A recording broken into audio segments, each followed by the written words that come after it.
ತಿಥಿನ ವೆಜ್ಜ ಹುಷಾರು ಬೇರೆ ಇಲ್ಲ ಹೋಗ್ಬೋಗ. ಅಷ್ಟಕ್ಕೂ ಅವನು ಅಷ್ಟೊಂದು ಪರಿಚಯ ಇರಲಿಲ್ಲ ನನಗೆ. ತಿಥಿಗೆ ನಾನ್ ವೆಜ್ ಅಂತ ಏನಿಲ್ಲ, ಸ್ವಲ್ಪ ಕೆಮ್ಮೈತೆ, ಮಾತ್ರೆ ತಗೊಂಡ್ರೆ ಸರಿ ಹೋಯ್ತದೆ. ಅದಲ್ಲದೆ ಮೊನ್ನೆ ಕನ್ಸಲ್ ಬೇರೆ ಬಂದ್ಬಿಟ್ಟಿದ್ದು ಅವನು. ಅಯ್ಯೋ ಬಂದಿಲ್ಲ ಅಂತ ಬಿಡ್ತಾನ. ಯಾವತ್ತಿರೋದು ಈ ಮದುವೆ?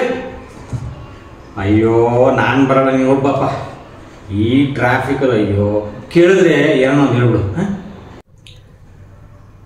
ಮರುಳಿನ ಬೀಗ್ರೂಟ ನಾನು ಬರ್ತೀನಿ ನಡೆಯೋ. ಟ್ರಾಫಿಕ್ ಏನ್ ಬಿಡ, ಒಂದು ಅರ್ಧ ಗಂಟೆ ಮುಗಿಸ್ಬಿಟ್ರೆ ಆಯ್ತು. ಮದುವೆ ಬೇರೆ ಬಂದಿಲ್ಲಪ್ಪ, ಆಮೇಲೆ ನೊಂದ್ಕೊಂಡ್ಬಿಡ್ತಾರೆ. ಕರೆದ್ರೆ ಮದುವೆಗೆ ಬರ್ತೀನೋ ಇಲ್ವೋ ಗೊತ್ತಿಲ್ಲ, ಆದರೆ ಕರೆದಿದ್ರು ಮರಳಿಗಂತೂ ಬಂದೇ ಬರ್ತೀನಿ.